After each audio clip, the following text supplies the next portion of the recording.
Merci Seigneur, ce soir, je suis content d'être parmi vous. Puis je suis content d'avoir fait cette réunion avec David. On a fait 2 années d'études ensemble. C'est un copain, un cousin, on est de la famille pratiquement. On a toujours connu. Et puis quand je me suis retrouvé en 2022 là-bas, je l'ai vu et qu'il était là. Et je remercie Dieu parce qu'on a fait 2 sessions ensemble. Et je remercie Dieu pour ça. Et puis avant toute chose, on va aller plus loin parce que moi j'ai besoin de la grâce de Dieu. Je ne peux rien vous apporter. Si je viens de moi-même, vous repartirez comme vous êtes venu, si je parle de moi-même. Mais l'important, c'est le Seigneur qui parle, le Saint-Esprit qui nous éclaire. Et je vais dire à David qui me présente quand même. Gloire à Dieu. À toi la gloire. Merci Seigneur pour la grâce de Dieu. Ce soir, je suis content d'être parmi vous. Et puis ce soir, je ne sais pas comment tu es venu, mais le Seigneur connaît ton cœur ce soir. Il connaît ton besoin ce soir. Ce que tu as besoin sur ta chaise. Et le Seigneur, il connaît toutes choses. Et puis, moi, j'aime bien parler de Jésus. Quand je parle, moi, je parle que de Jésus. Ce qu'il faisait dans les vies. Et ce qu'il faisait il y a 2000 ans, il ne change pas. Et Hébreux 13.8 nous dit, il est le même, hier, aujourd'hui, éternellement. Et ce qu'il a fait à 2000 ans, il le fait ce soir pareil. Ce soir, il connaît ton cœur, il connaît ton besoin, le Seigneur. Et ce soir, tu es au bon endroit pour recevoir du Seigneur. Mais il faut avoir un cœur sincère ce soir. Si tu as un cœur sincère, que tu t'approches vers le Seigneur, et tu veux recevoir du Seigneur, tu recevras de Dieu. Parce que c'est ton cœur. L'évangile, c'est l'histoire de cœur. L'évangile, c'est ça. Et ce soir, tu es au bon endroit. J'ai dit merci Seigneur pour être là. Et puis on prend un passage de la parole de Dieu, c'est dans Matthieu 4, au verset 23. Il nous dit ça. Jésus parcourait toute la Galilée, enseignait dans les synagogues, prêchant la bonne nouvelle du royaume et guérissant toute maladie et toute infirmité parmi le peuple. Là, nous voyons que Jésus passa, il y a 2000 ans, il faisait son ministère, et puis il passait dans les villages, dans les villes, on peut dire, dans les synagogues, où il y avait des gens qui étaient malades, qui avaient des problèmes, il était là, il était la situation pour leurs problèmes, et puis il guérissait beaucoup de malades, et puis il apportait la bonne nouvelle, la paix, la joie dans les cœurs, que le monde ne peut pas donner. Et ce soir, comme je dis, c'est au bon endroit. Et puis vous savez, quand le Seigneur parcourait les villes, les villages, quand il faisait son ministère, il passait, et puis là nous voyons qu'il y avait des gens qui avaient besoin de la grâce de Dieu. Ils étaient dans leurs problèmes, dans leurs difficultés. Il y en a qui étaient aveugles, il y en a qui étaient paralytiques, qui ne marchaient pas. Ils avaient leurs problèmes dans cette vie-là. Et puis ils ont cherché dans le monde, mais dans le monde ils n'ont pas pu trouver. Parce que le monde n'apporte rien du tout. Dans nos vies, le monde il est là que pour détruire, que pour attrister, que pour apporter les angoisses dans la vie. Parce que le monde il n'est pas bon. Mais Jésus-Christ, le divin berger, il est venu, il s'est donné sur la croix de Golgotha pour nos vies à nous, pour nous racheter. Pour nous, qu'on était perdus, qu'on ne méritait pas la vie éternelle. Mais il est venu et puis il nous a donné la vie éternelle. Quelle grâce, quelle beauté. Parce que le Seigneur, il fait grâce. Et ce soir, la grâce n'est pas passée, il est encore là. Il sait le besoin de ton cœur. Il sait qu'est-ce que tu as besoin. Et puis là, quand il passait, qu'il parcourait, qu'il prêchait la bonne nouvelle, Jésus, dans Jean 9, au verset 1er, il nous dit ça. Jésus vit en passant un homme qui est aveugle de naissance. Et là, il dit Jésus passa, et puis là, il voit un aveugle qui mendiait, qui était aveugle de naissance. Il voit cet homme-là qui était dans son problème. Pas de solution pour lui. Il avait son problème, il était aveugle de naissance. Il ne voyait pas. Il ne voyait pas la clarté, il n'était que dans les ténèbres, on peut dire. Mais Jésus, un jour, passa pour lui. Et Jésus regarda. Et ce soir, tu es au bon endroit parce que Jésus, il est dans les rangs. Jésus ne passe plus parce qu'il est omniprésent. Il se tient au pied de chaque cœur ce soir. Il est auprès de chaque cœur. Et ce soir, tu peux l'arrêter. Tu peux le faire entrer dans ton cœur ce soir. Si tu ne connais pas le Seigneur, ou si tu as ton besoin, il peut te délivrer de ton besoin. Il peut te l'enlever ton besoin. Et là, nous voyons que cet homme-là était aveugle de naissance. Et il nous dit, un peu plus bas, pendant que je suis dans le monde, je suis la lumière du monde. Après avoir dit cela, il cracha par terre et fit de la boue avec sa salive. Et puis il appliqua cette boue sur ses yeux de l'aveugle. Et au verset 7, il nous dit, et il lui dit, va et lave-toi au réservoir de Siloé, le nom qui signifie envoyé. Il alla se laver et s'en retourna et voyant clair. Et là, nous voyons que Jésus, il dit, là, il prend de la terre, la salive, il fait de la terre, et puis il applique sur ses yeux. Et pourquoi il applique sur ses yeux? Parce que le Seigneur, on sait pourquoi? Il est créateur. Il est créateur de toutes choses. Parce que quand il est né, cet aveugle-là, il n'avait pas d'yeux. Il n'avait pas d'yeux, ses rétines, ça, il n'était pas fait.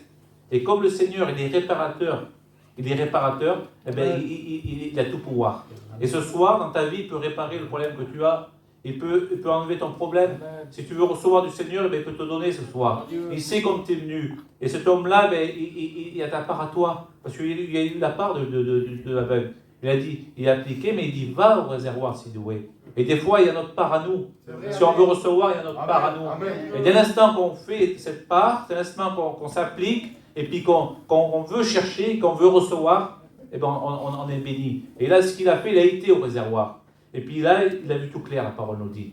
Donc il a retrouvé la vue. Quelle grâce que Jésus est venu, et puis il a donné le bonheur, la paix, la joie, il a retrouvé la vue, là qui était dans les ténèbres, il a vu la grandeur que ce que Dieu peut faire dans une vie, et il peut le faire ce soir. Et là, ses voisins, au verset 8, il dit ses voisins, et ceux qui, auparavant, l'avaient connu comme un mendiant, disant, n'est-il pas celui qui se tenait assis et qui mendiait? Les uns disant, c'est lui, d'autres disant, non, mais il lui ressemble. Et lui-même disait, c'est moi. Et des fois, c'est vrai, le monde il est là, et des fois, il va empêcher.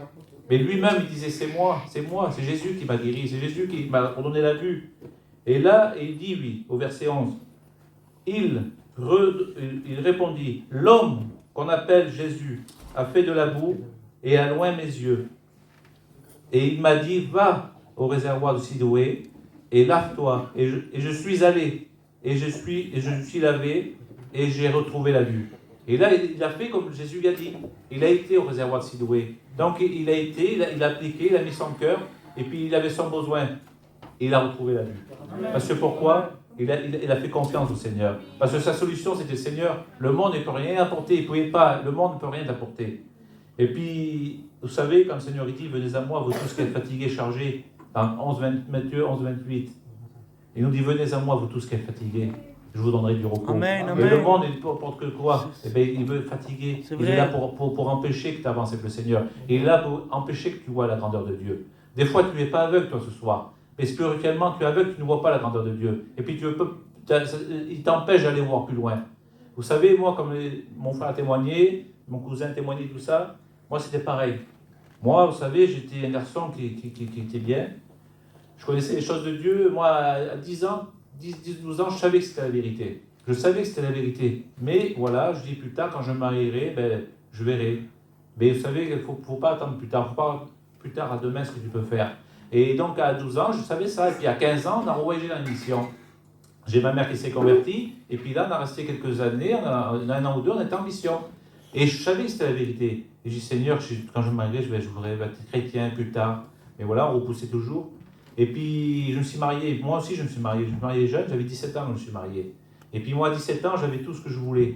Moi, à 17 ans, j'avais un foyer qui allait bien. Je ne buvais pas, je ne sortais pas. J'avais un enfant qui était bien. Et puis, il ne manquait rien dans ma vie. Il ne manquait rien. J'étais bien. Et un jour, j'attendais. Puis, Seigneur, quand j'étais bien, j'ai attendu quelques années comme ça. Et d'un seul coup, l'angoisse est tombée sur moi. Et l'angoisse, ce soir, quand j'étais sur moi, je ne dormais pas des nuits. Je me réveillais la nuit, j'avais une peur parce que je savais si je quittais cette terre, j'étais perdu. Parce que je n'avais pas accepté le Seigneur dans ma vie. Je n'avais pas accepté le Seigneur, le Jésus-Christ dans ma vie, je n'avais pas accepté. Et je le savais, pourtant que je ne buvais pas, je ne sortais pas, j'avais un foyer qui allait bien, tout. Il ne me manquait rien. Mais il me manquait le principal, comme l'a dit le frère, il me manquait Jésus dans ma vie.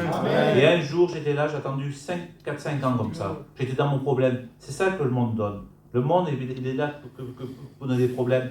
Comme il nous dit dans Jean 10, au verset 9, il dit « Je suis la porte. Si quelqu'un rentre par moi, il sera sauvé. Il rentrera et il en sortira et il trouvera des pâturages. » Mais là, au verset 10, il nous dit « Le voleur vient que pour dérober, égorger et détruire. » Et Jésus il dit « Moi, je suis venu afin que mes brebis avant la vie et qu'elles soient dans l'abondance. » C'est ça qu'il veut.